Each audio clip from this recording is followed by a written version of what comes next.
attain their lands.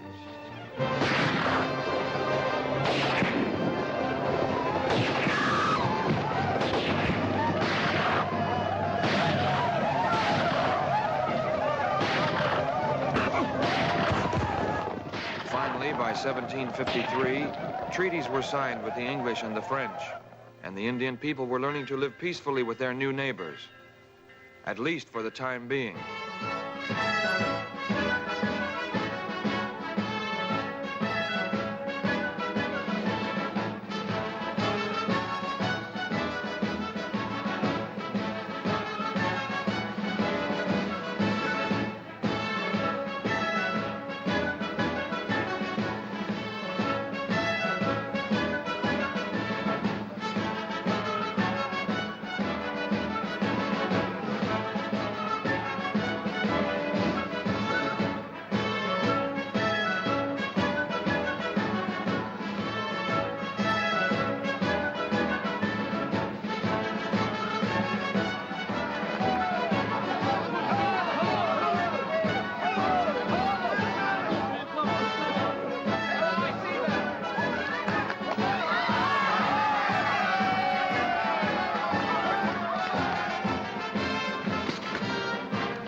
Been studying in school, but apparently he's learned more than is in books.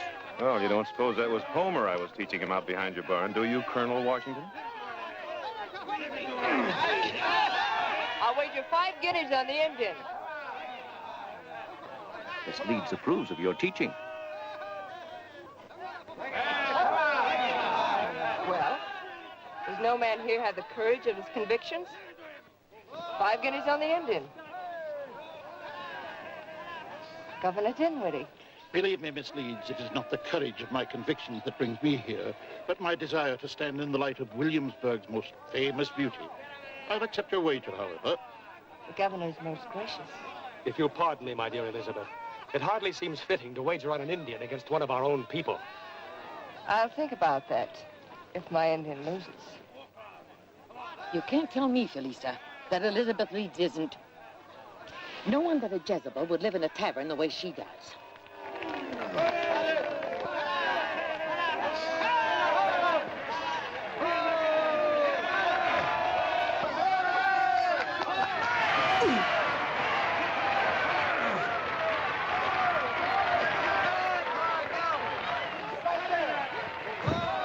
Perhaps our friend had better go back to Homer.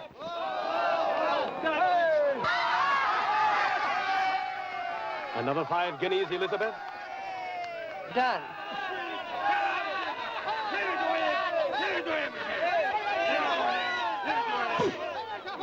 Where'd he learn that trick with his knees? Learn it. It's an Indian position for scalping.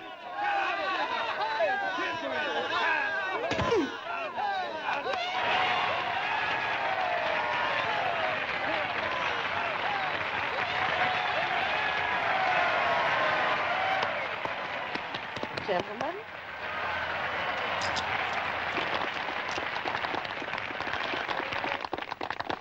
Well, young man, it appears that you've won the silver buckles. Why, My congratulations, sir. I thank you very much. You've learned to speak English as well as you wrestle this past year. You must be either an exceptional pupil, Prince Hannah, or your two friends are exceptional instructors. So do you like our protege, eh, Governor? He's made me jealous. From the way Miss Leeds looked at him, I shall always regret that I aspired to be a statesman instead of a wrestler. Now, sir, you have still another honor.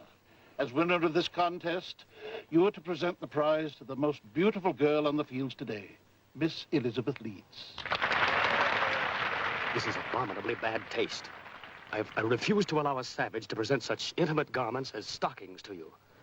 I suppose they would be less intimate if you gave them to me. Miss Leeds, our very good friend, Prince Hannock, son of Shingus, king of the Delaware Indian nation, has a fitting prize for the loveliest maid in all the colonies. Prince? Why is it that I haven't met this young man before? Perhaps I'm the wrong one to give the prize. No, Hannock. You're the right one. It's only the place which is wrong. You will keep the stockings Keep them? and present them to me in private. Tonight at the inn. Well, I shall be honored, Miss Leeds. And by tonight, lovely lady, we shall have taught our friends sufficient pretty speeches with which to entertain you. If you don't mind, Colonel Washington, I would prefer to teach you myself. Good day.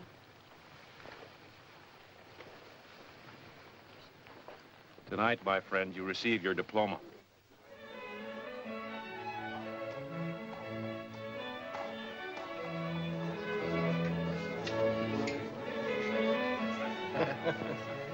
Well, our Elizabeth doesn't come down to entertain us with her sprightly conversation.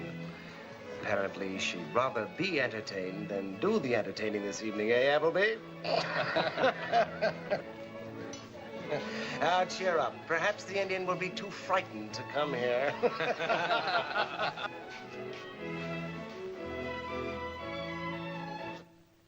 I've known you ever since you were a pup, Hannock.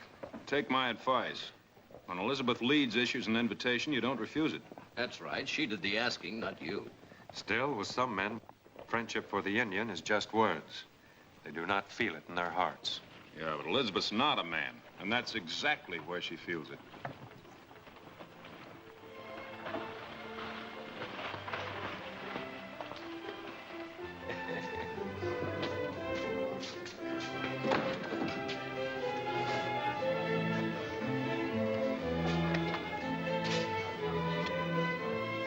If Colonel Washington and Christopher Gist had the manners of gentlemen, they would not allow Elizabeth to be alone with this redskin.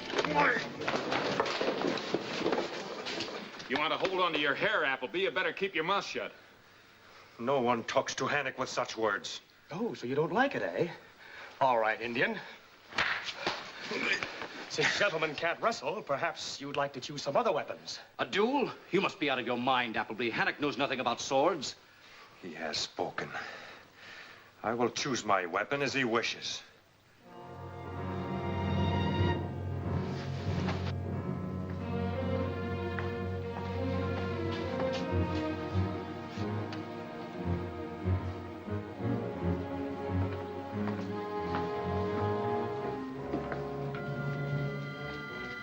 I have chosen. A meat cleaver? Well, how could a cleaver be a weapon? The white man has taught me many things. Now I will teach him something. Oh, now, just a moment.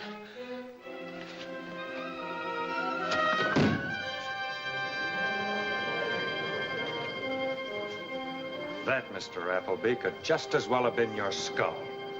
Next time, you'd better choose the weapons, Appleby.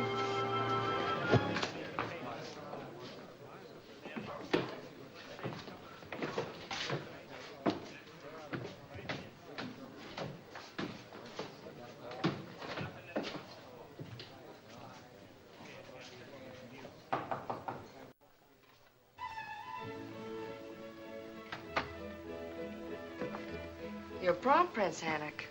I like dependable men. Has a man ever been late for an appointment with Elizabeth Leeds? Been coached well in your pretty speeches. The white man thinks it's necessary to be able to fence with a sword or words. Does a meeting with a woman have to be considered a duel? If the woman makes the first thrust. I see. You're wondering why I was so forward this afternoon. Let's say that I was pleased with you for having won my wager for me. But that's from a practical standpoint.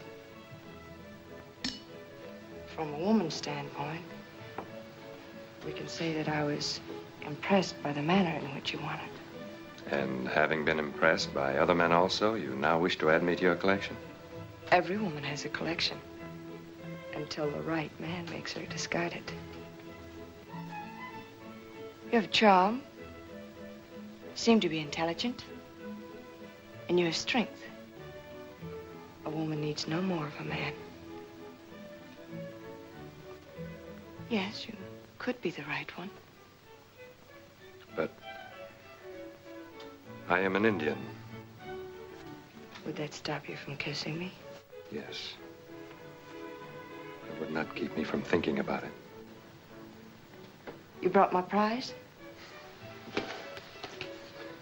Good. Now, I have a gift for you.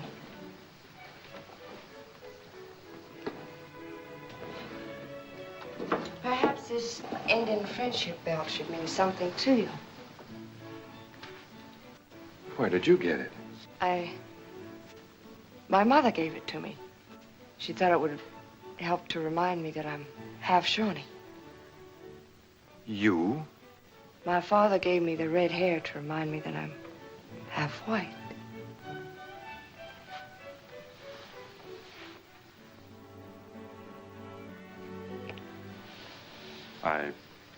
Drink your wine.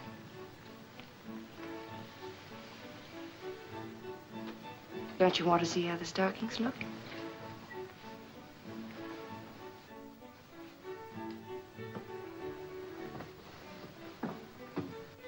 You are more white than Indian.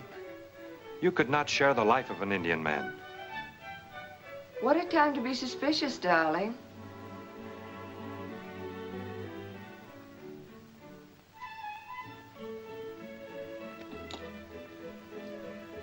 Here, you may tell the committee that you're an eyewitness that your prize is a perfect fit.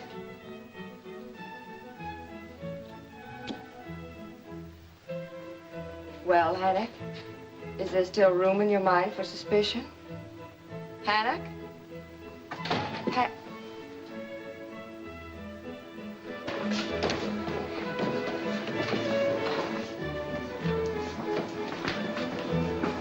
Something's gone wrong. Wait here.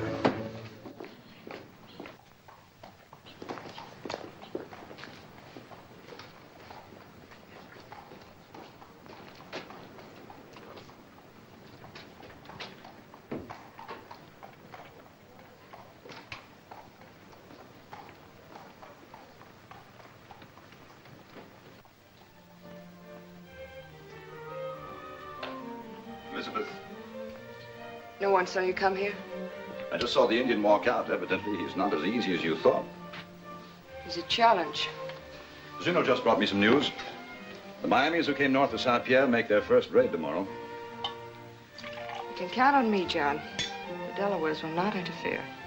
It is most necessary, Elizabeth, that we have Hannock, Prince of the Delawares, in a very friendly mood. You will find a way. Do you doubt it? No.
Who staged the raid were definitely identified as French Miamis. But how could the French dare make such moves without proper military strength in the Northern Territory? Without it, they're constructing forts at every advantageous spot along the Ohio.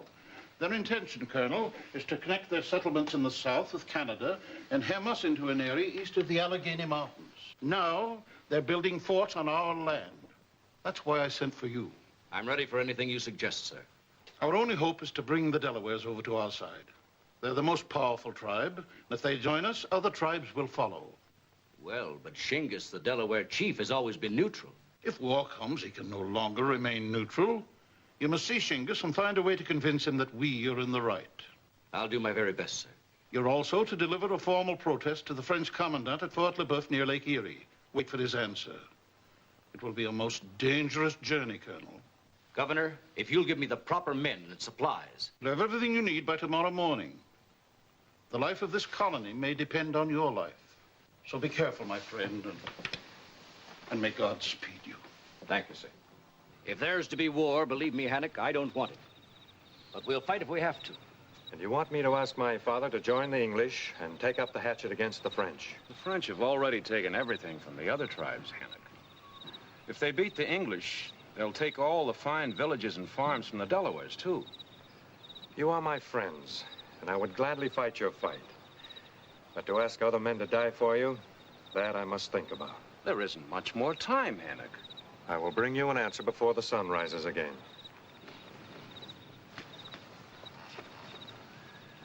For the sake of the Delawares, I hope it's the right answer.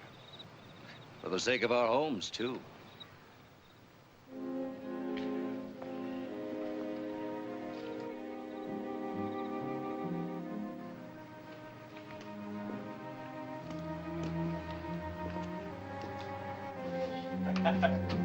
Later. Well, my friends, we've trapped our butcher without his meat cleaver. Teach him a lesson. Show him he can't insult Elizabeth Leeds. Send him where he belongs.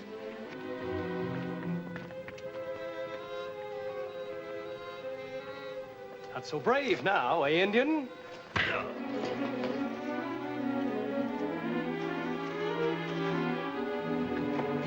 There, my pet. You see how simple it is? Sheer genius. I'll now bring our Indian prince back into the fold. Wait in the other room.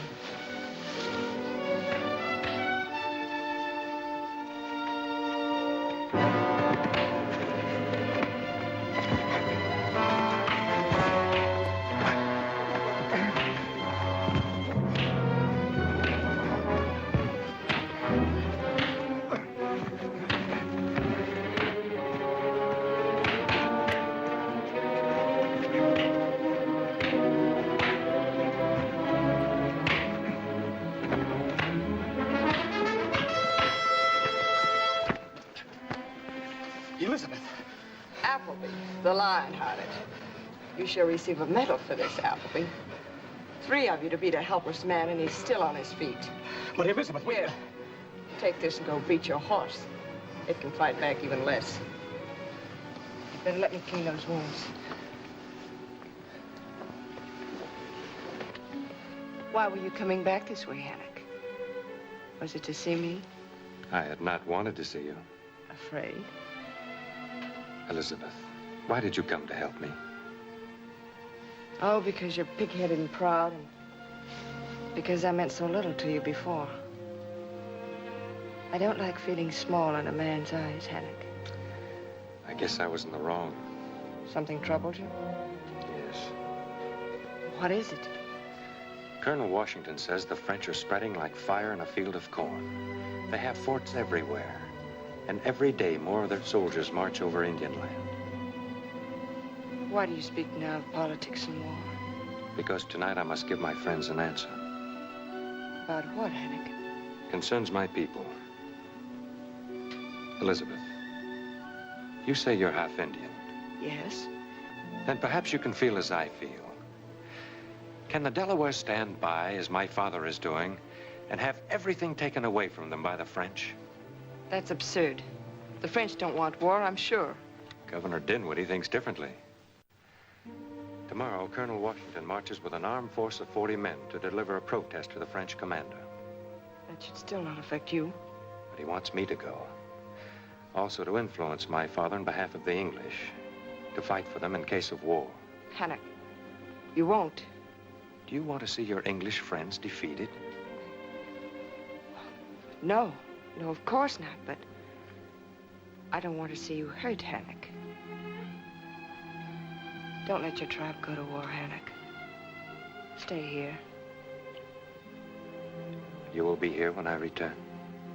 Then your mind is made up. Can you love a man who is afraid and hides? Do as you will, Hannock. I'm a woman and know nothing of war or the glory that men find in it. I'll be waiting for you. Goodbye, Elizabeth.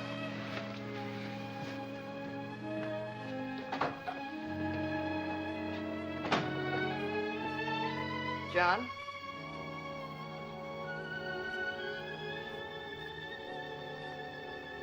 You heard? I didn't. What a shame. To think, 40 men must die. There is no road safe for such a journey. We must make our own road. You trapped in that area, Chris. What do you think? An armed force of 40 men would look like a war party to a brave that preferred French brandy to English rum. We could make better time on the road. Or no time at all. We must not be seen. Hannock's right, George. Governor Dinwiddie's going to send us some Mohicans to serve as guides. We could dress our Rangers in green, the color of the forest this time of the year. Good. Hannock, a great measure of the safety of this expedition will be in your hands. You don't know how glad I am to have you with us. Oh, thank you, George. You two can talk pretty words if you want to. I believe in stronger stuff. I'm for putting some of this wine under my scalp while I'm still wearing it. This may be our last toast in a time of peace. If there's got to be war, let's give them better than we get. Gentlemen, to victory. To our country.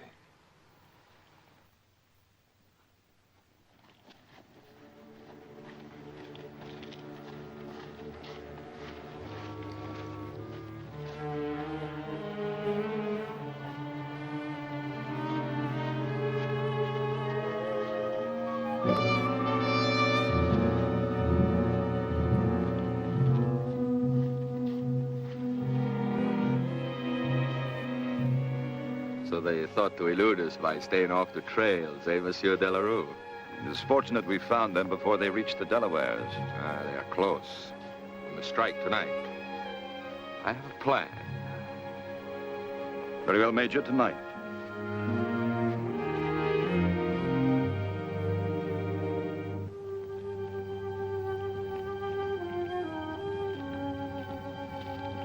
Hear anything? Nothing. Would be better if we did. It's too quiet. I'll post double guards tonight. Together we are few. Separated we are many. We must have two camps. And if one is attacked, The other can hit the attackers from the rear. You're right. Will you take the other force? yes. We'll be hidden in the forest not more than 100 yards away. Sleep with your ears open, my friends.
Thanks, Hannock. I guess I've got a lot to learn about Indian fighting. If it hadn't been for that surprise attack of yours, I don't know what I would... Oh, mon Dieu. Mon Dieu.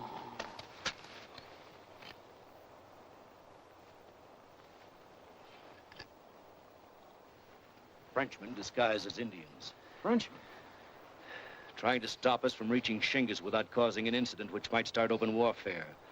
If we'd been massacred, it would have looked like an Indian attack instead of French. And all they succeeded in doing was to bring us a step nearer to war. My friends, we'd better be moving on. The sooner my father knows of this, the better.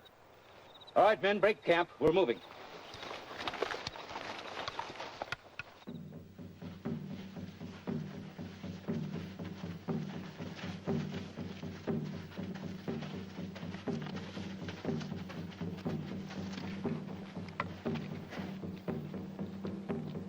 We've been hearing those drums for the last half hour.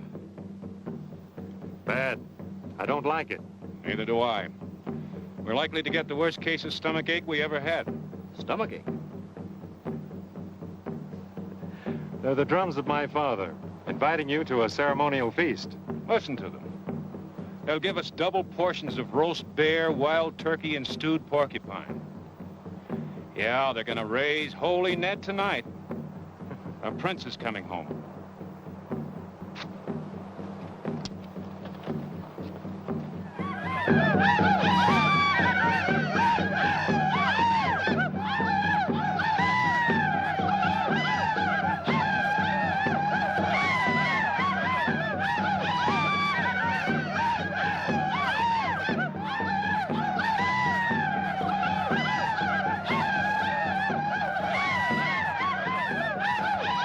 Faces, Davy.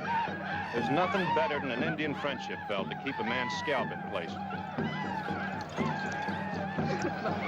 Hello. You do not remember Morna? Sure, I remember Morna. She was a cute little tyke about... Morna! I am 22 summers now. You certainly are, honey. You most certainly are.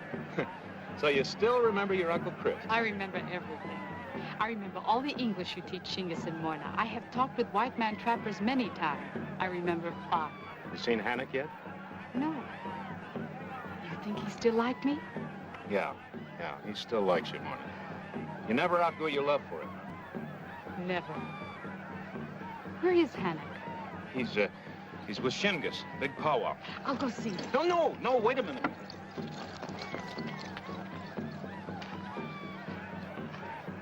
How's your chicken, Davy?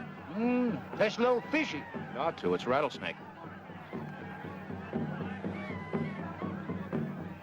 Delawares, always strong nation. Strong with lands. Strong with hunting grounds. Strong with many warriors. But not strong with many cannon, Shingas. Armed as you are, the French could overrun the Delaware nation in 2 weeks. And you, my son, what do you feel? I have learned to trust the words of Colonel Washington. There is much to think about. To think about.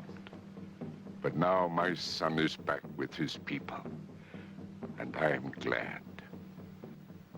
For in not many moons, he will be king, and his people will need him. And so, there is much eating, much dancing we must do, because he returns. Hannock! The cricket. The little cricket who hunted and fought and acted like a man-child. Look what she has become. A woman. Hannock, there is much we must talk about. Then we will talk, Morna. We will see you at the feast. Someday she will be queen. I do not want trouble between them. For many moons she has been as daughter to me, and I have taught her to be a queen. There is no other woman. That's something Hannock will have to answer himself, Shingas. A white woman? Shingas, My son has learned, and has the white man's knowledge. here. But the Indian people must stay together here.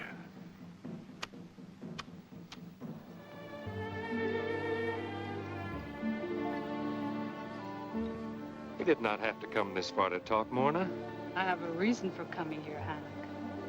See? But it's only an old tree trunk. No, it's more than that.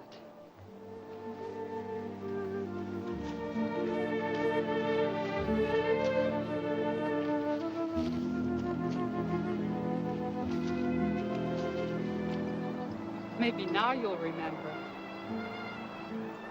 Remember? You wanted to show Morna your great strength, so you shot the arrow into this old trunk. And you said that as you were strong, so was your love strong, and that it would last longer than this arrow would stay in the tree.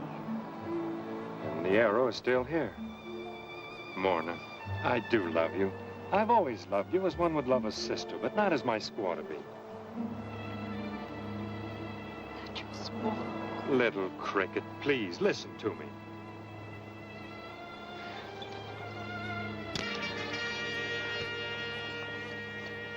Morna!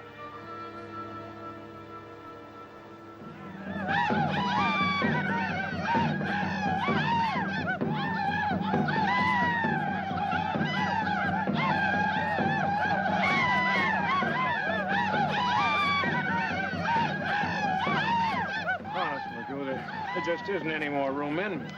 Friend of Indian brave must eat. Oh, but I couldn't possibly eat anything more. Eat. Well, Eat. Is this some more of that porcupine stew? No porcupine. No? Him skunk.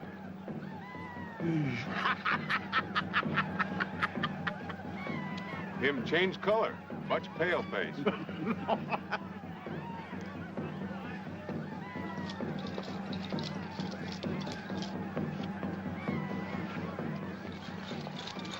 Morna. The heart of Shingiz is heavy too.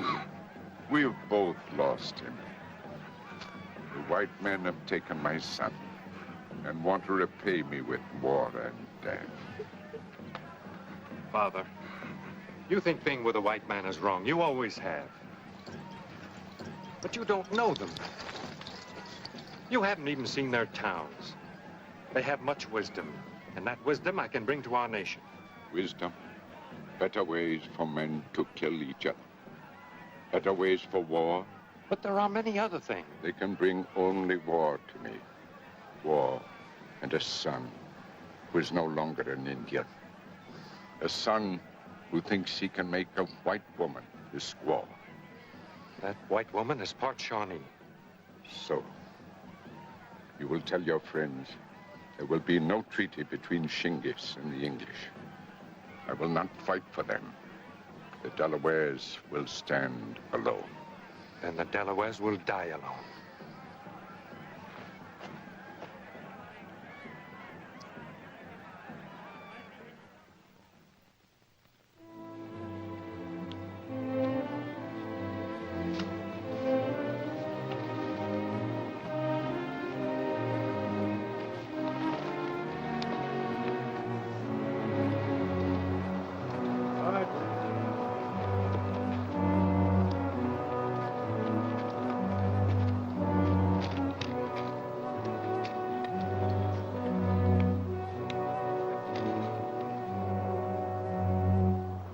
George, Chris, you have not too many more miles to go before you reach the French fort.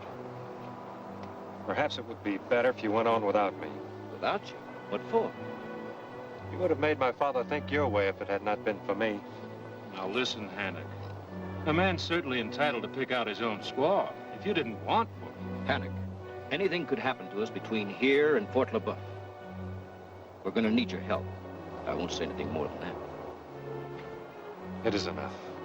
I hope I can make good the harm I've done. We must go further before the sun sets. All right, then. On your feet.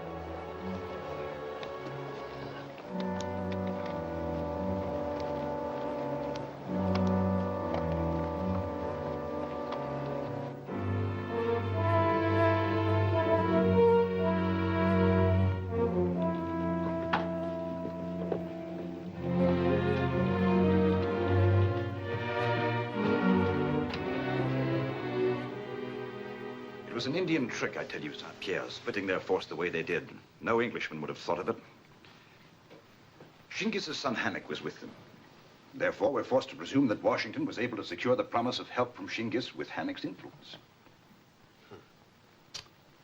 A treaty between the Delawares and the English would call for a king's signature, would it not? Of course, but there would be considerations. Shingis would want something in return for his aid. Then there is time. For what? To impress upon Shingis that he has made a bad bargain and that he can yet change his mind. That may be more difficult than you think. If we were to declare that the very land on which the Delawares live is French land, either the Delawares would have to side with us or lose their land.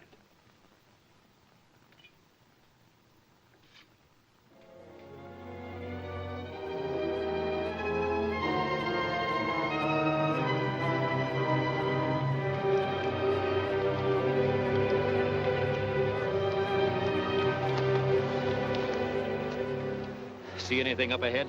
Wyandotte Village. Wyandotte? In this territory? Well, they're French Indians from Detroit. First the Miamis, now the Wyandottes. It means the French are bringing Indian reinforcements into the territory. That and something else. There's only women and children in the village. All the Wyandotte braves are gone. But they couldn't all be on a hunting party. I can't figure it out, George, but the French are up to something. Well, there's only one thing we can do. Deliver Dinwiddie's protest to the French commander and get out as fast as possible. This whole area is a powder keg. And, gentlemen, the fuse is already lighted.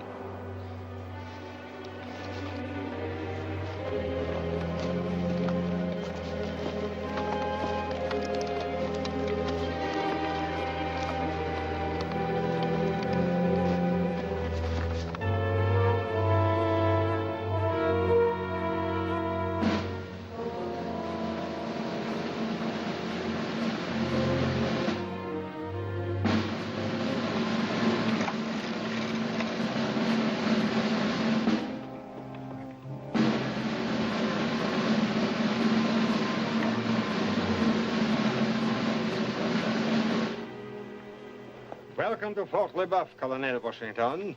Thank you, Commandant. No doubt my reaching here comes as somewhat a surprise to you. Any visitor would be a surprise in this territory, Colonel, and especially English visitors. But since this is a large, well-equipped fort, we're prepared to make your stay here a gracious one. My thanks, sir. Lieutenant, show the men to their quarters. I would be most pleased to share my quarters with the emissary of His Excellency, Gouverneur Dinwiddie. You seem to know a great deal of my affairs, sir. I was about to say, c'est la guerre, Colonel, huh? But it is not yet time for that, no? The time, sir, will be up to you. Shall we go? Well, they're in. Now all we have to worry about is that they get out.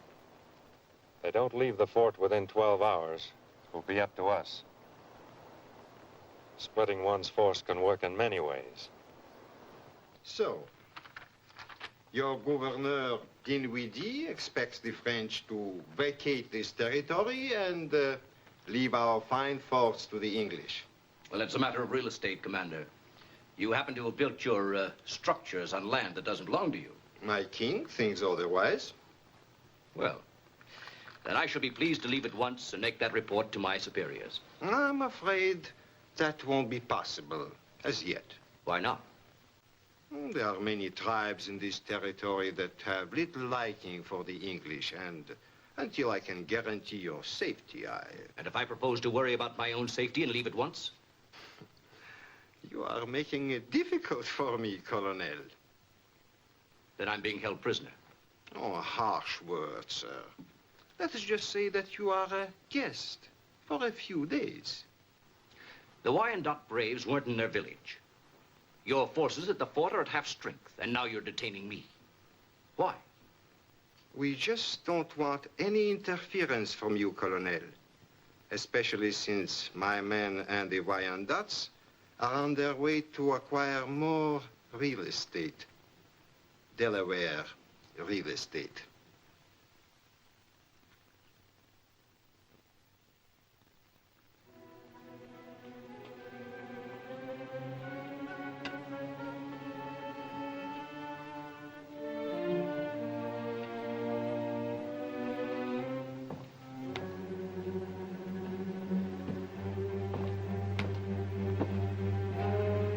I wouldn't do what you are thinking, Colonel. My sentries would not appreciate it. Well, rest assured, I had no intention of discussing it with them. Good night, sir.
Do you hear that, Colonel?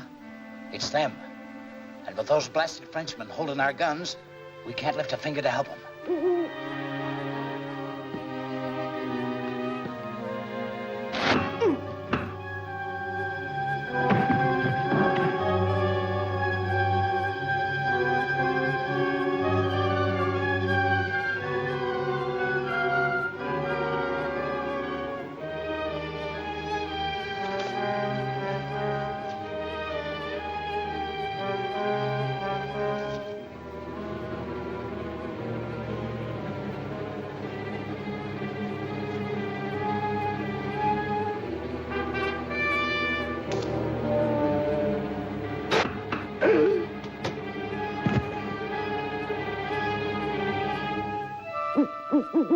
Those owls seem to be coming closer.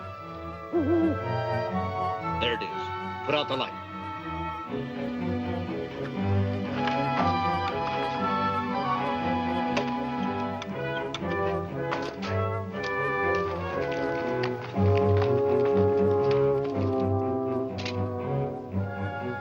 We'll get the rifles from the powder house.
They can't follow us without powder.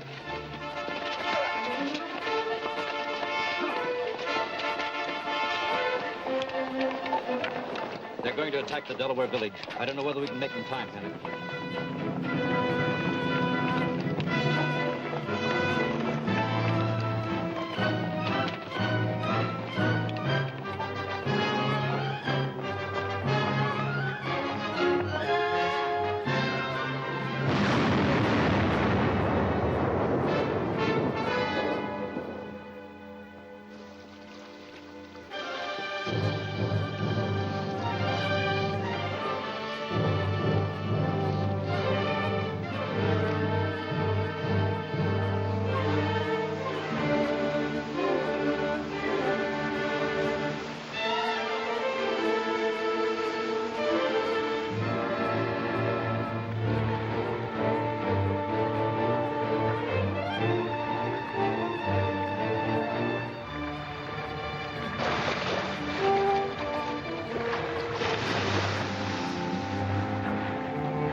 camping here, Capitaine Chaumoville?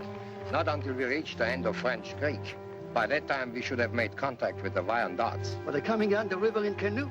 Purposely. The plan is to converge on a Delaware village from 2 directions. They're coming to marshland. Tell a man to keep their powder dry. Compagnie, en avant!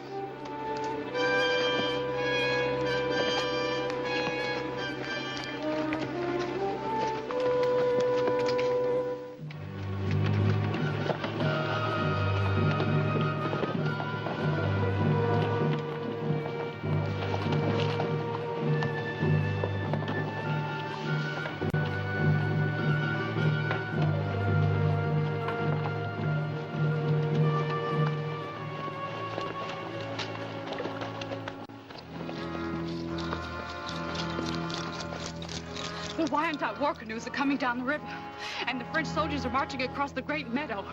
French soldiers and Wyandots. Tell warriors to be ready.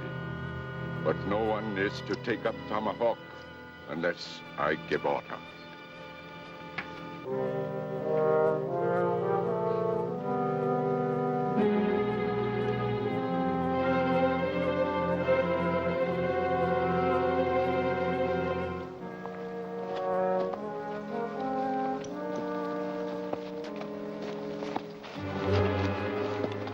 The tracks are fresher. We're gaining on them.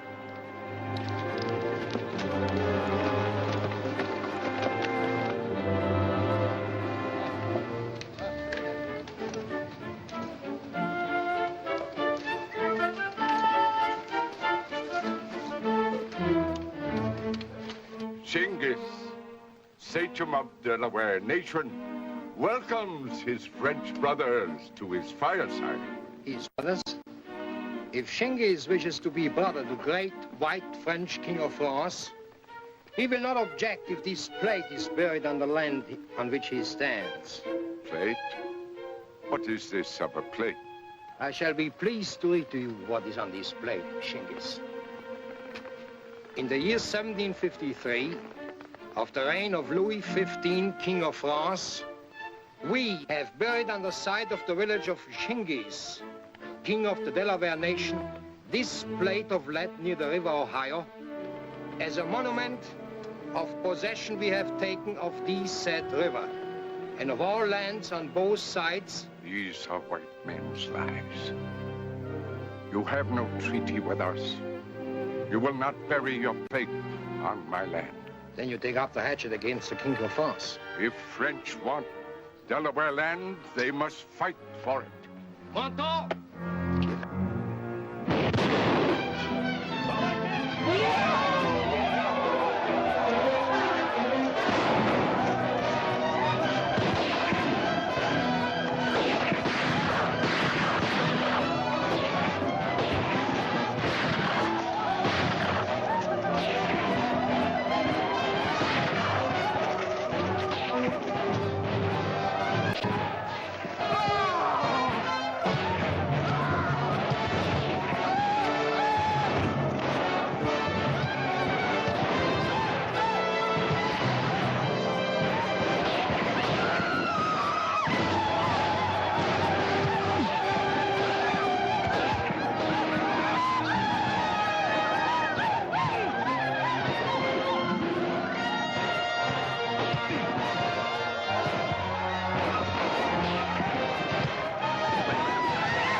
Retreat call.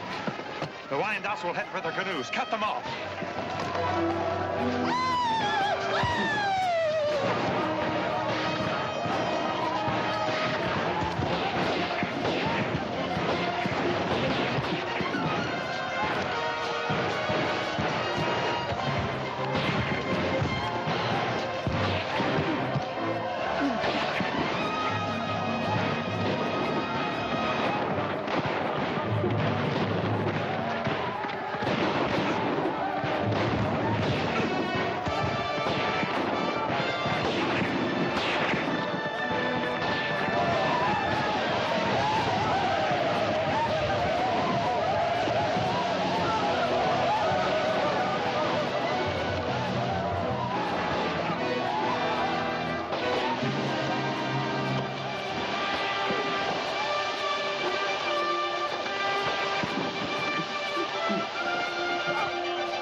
have proven your words, George Washington. They cannot be brother to Delaware. And I know now that Delaware cannot stand alone to fight them. So I will go with you to your Virginia to hold powwow with white brother Dinwiddie. If good treaty is made, Delawares will fight by side of English. You'll never regret it, Shingus. There is one thing. Yes? I go only if Morna goes with us. But, Father, it is a hard trip even for men. Where others must walk, crickets can fly. And since you are so worried over Morna's well-being, she shall be in your charge for the journey. Then Saint-Pierre is not the genius I thought him to be. How could he possibly have allowed Washington and his men to escape from the fort? It was an Indian trick of some kind. Hannock again. Now Washington is bringing Shingus here. Your plans for stopping an alliance between the Delawares and the English haven't been very successful, John. And you, Elizabeth, were to have Hannock eating out of your hand? Perhaps I still can. He loves me, John. You heard him say so.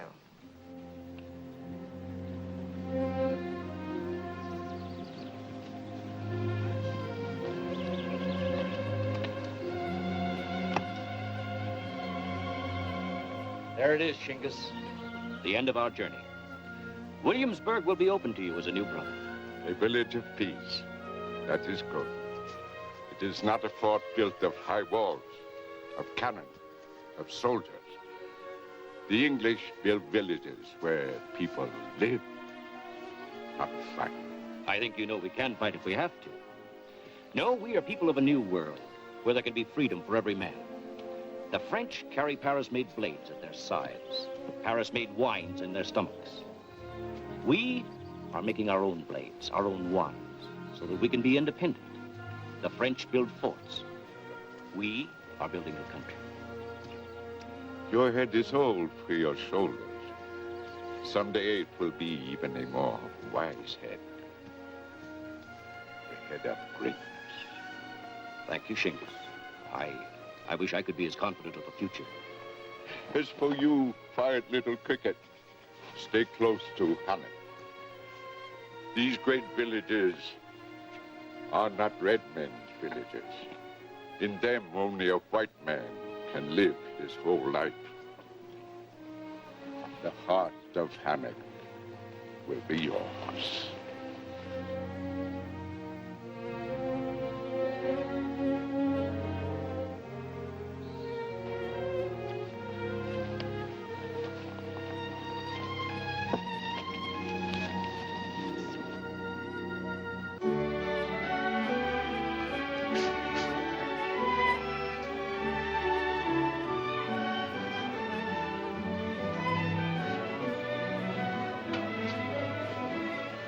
Look at him, waiting like a faithful sheepdog. Well, you must admit Miss Leeds makes a beautiful shepherdess. It's getting monotonous. It's been the same ever since he returned 2 months ago. I can go to the theater if I want to watch a romance. There. You see?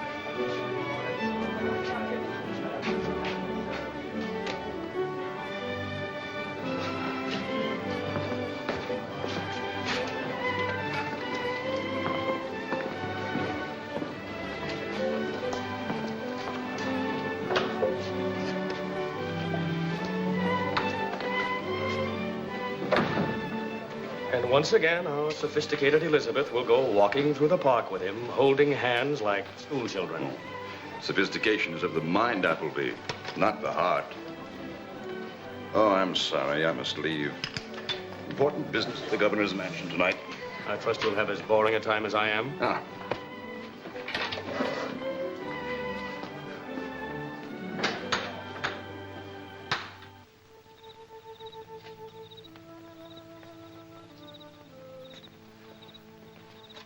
Mona, little cricket, I come to ask your forgiveness. Mine? For what, Shingus? We have seen 2 moons come and go since we came here to the white man's village. And what I had hoped as happiness for you has been only sadness.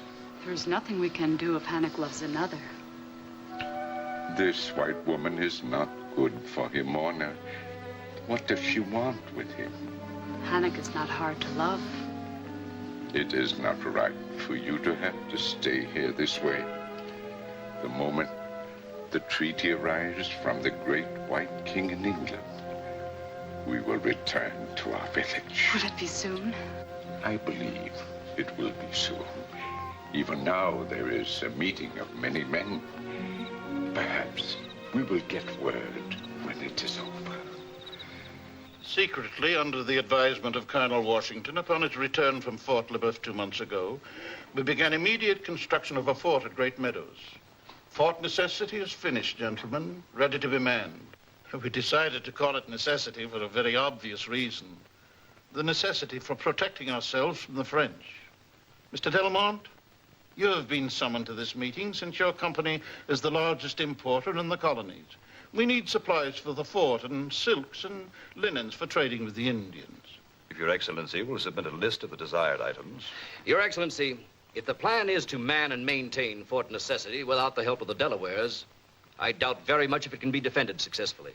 We cannot afford to be taken by a surprise attack while waiting for the treaty to reach here. Come in. Governor Dinwiddie, we just had word a large French force has been gathering at Fort LeBoeuf, and the Ottawas are coming down from Canada to join them. The Ottawas and the Wyandots, 2 of the most powerful tribes in the north. There you have it, gentlemen. There will be war at any moment. Colonel, the only immediately available men are those of the militia, some 150. You are to leave for the fort with these soldiers tonight. But according to report, Your Excellency, there are more than 1,000 French and Indians up there. I have no choice but to ask you to do the best you can at Necessity until the signed treaty arrives. But if I talk to Hannock and Shingus, they'll let their warriors march with me without the treaty.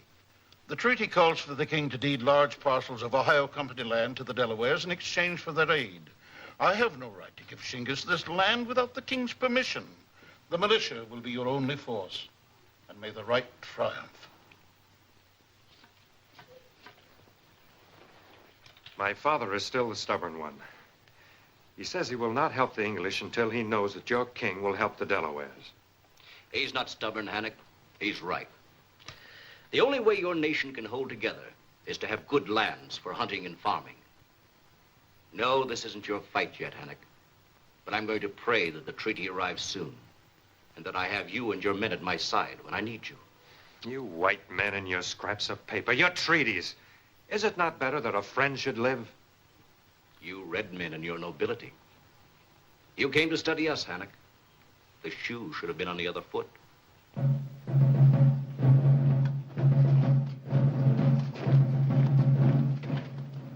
Such fools, Elizabeth, expecting to hold Necessity with a handful of half-trained militiamen.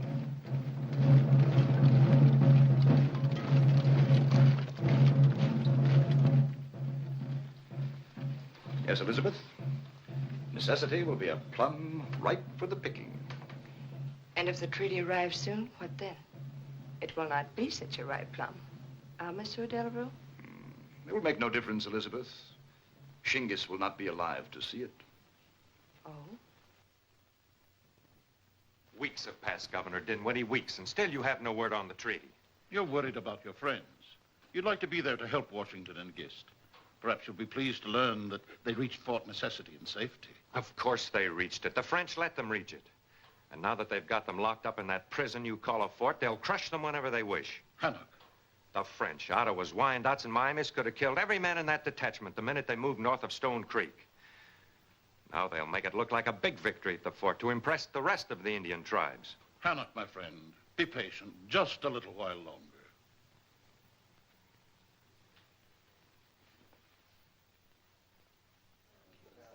You remember what to say if you're caught. Oui, Monsieur Devil. Idiot. Forget that you're French. Speak only English. I'll remember. Come in.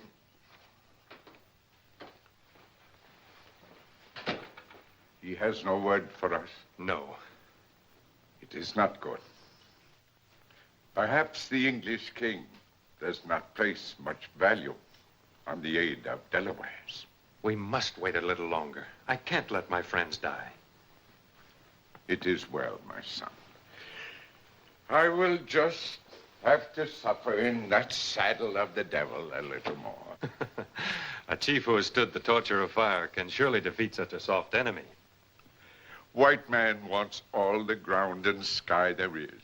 And then, when he has it, he sleeps on beds so he cannot feel the ground. And puts roofs over his head so he cannot touch the sky. I will ride that thing until its spirit is broken. Good night, Hannock. Good night, Father.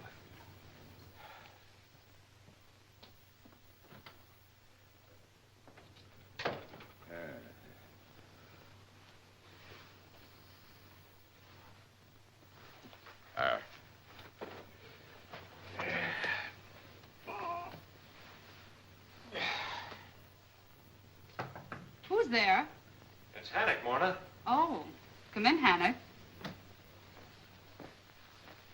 Morna? I'm taking a white man's bath. It is strange the way the people of these big villages bring the rivers into their very houses to bathe. It smells as though they bring in the flowers, too. The women also have a very strange custom. They wish to smell like flowers. Elizabeth Leeds uses flower water. Elizabeth? What do you know of Elizabeth, Morna? A cricket does more than make noise, Hannock. It listens, too. I shall smell even better than Elizabeth Leeds. If you can learn from the white people, Hannock, I can, too.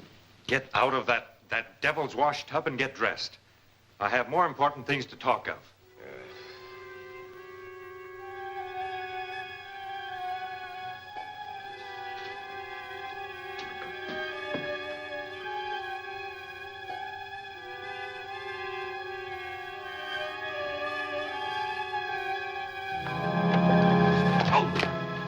For the first time in our lives, I'm against you, Hannock. Your father said you are no longer an Indian. He has much wisdom. You walk a line between Indian and white man, and you cannot cross either way. The cricket has the sting of a bee. Mona! Hannock!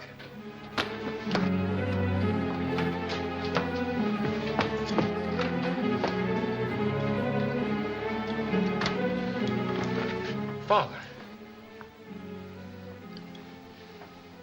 Do what you can, Morna.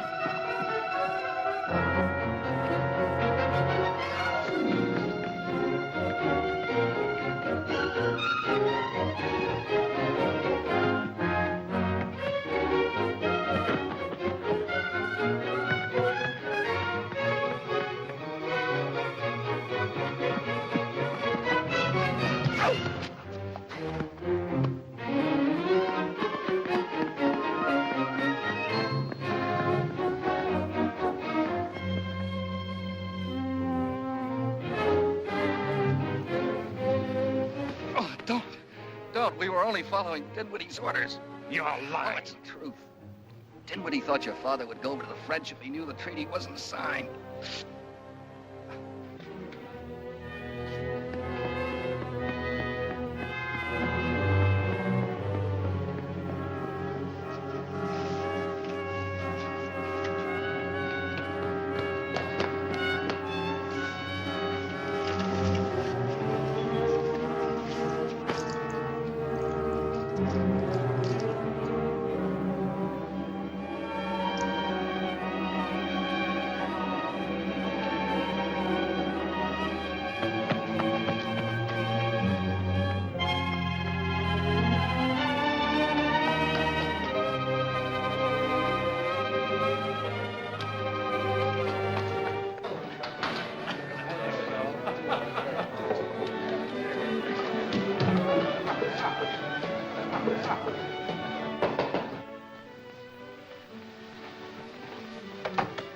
Quick, get inside, you fool. I told you not to come here. You sure you weren't followed? I don't think so. But we got the old man. But his son Hanny come after us. Get out. Get out. You can't be found here. No, wait, John. Let him stay for a while.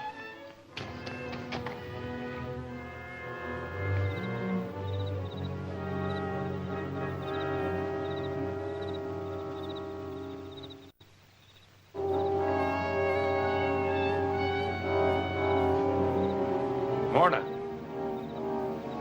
Morna.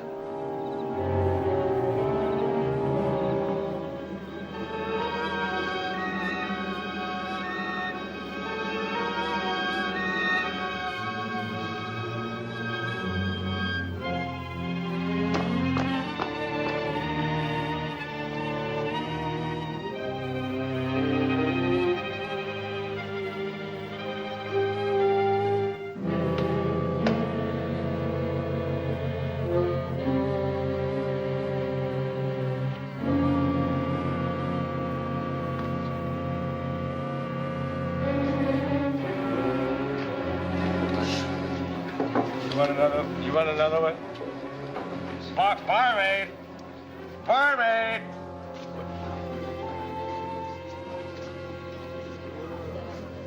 Say, there's a choice little papoose. Make a place for the lady, gentlemen.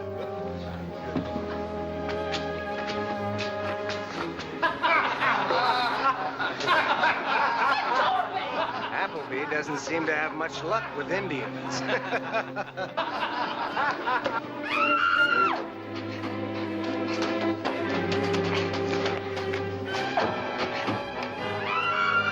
You heathen wench!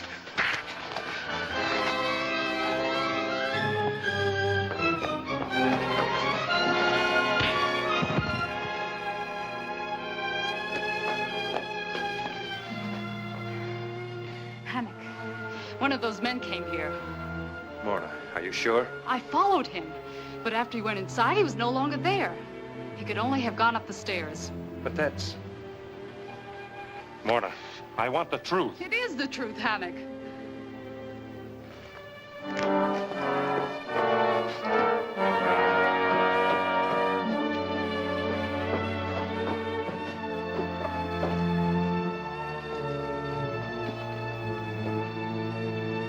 It's the only answer. Instead of leaving tomorrow to bring the news of Shinga's death to St. Pierre, you leave tonight. And take him with you. It's better if he's away from here. As usual, you're right. Be careful while I'm gone, ma chérie. And you, John.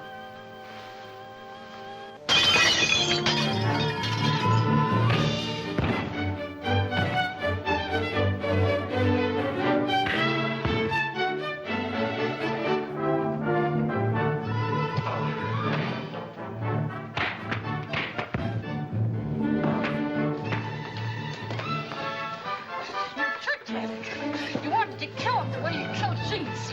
Now I'm going to kill you.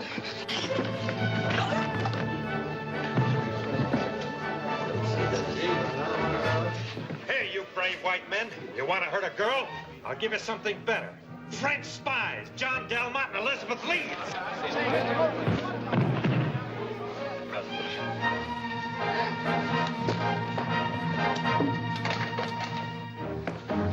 Where's Elizabeth? I killed her. Killed her? Only the half that's white.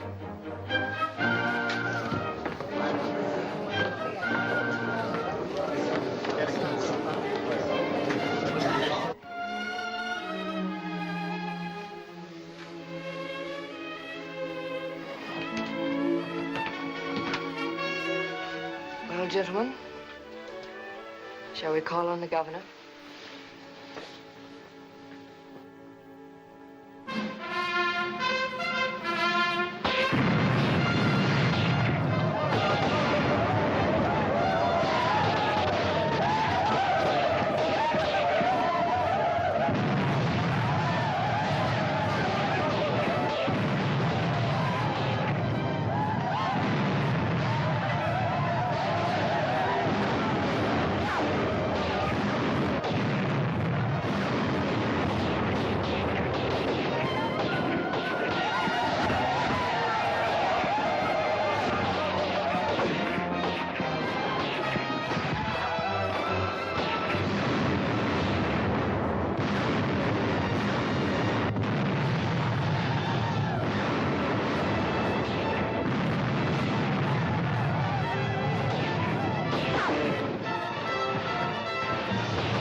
much longer do you think we can hold out?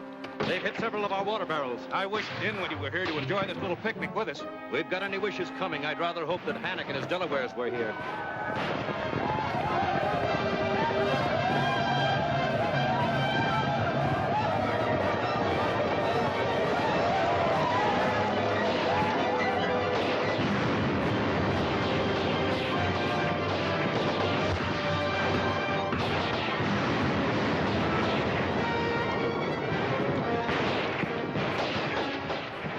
I was wondering when they'd try fire. Well, at least if we can't have the fort, they won't get it. Perhaps this will serve to teach England that America can't be held with delays and promises and lack of trained men and arms. Maybe so, George.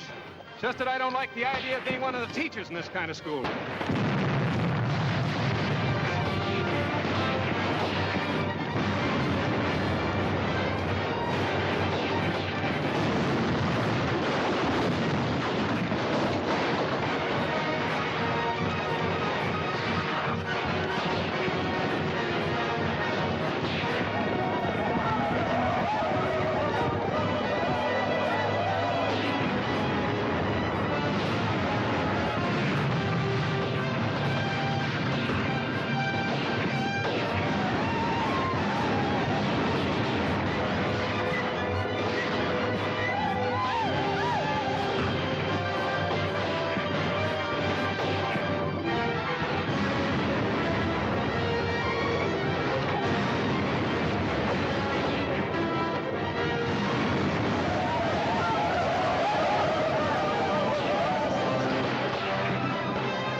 Straight for the French line.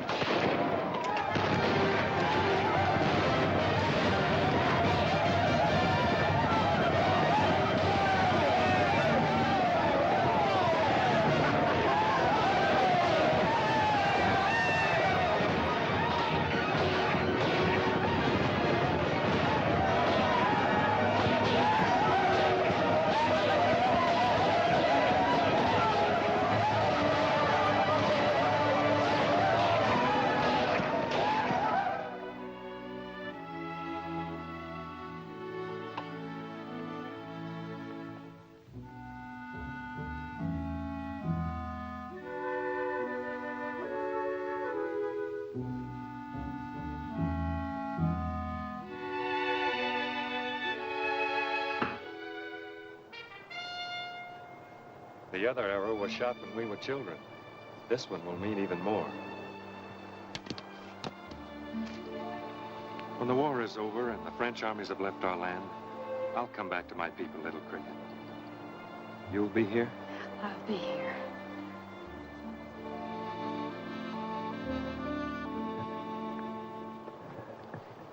Well, if we haven't taught the Indians anything else, at least they did learn that from the white man. Yeah.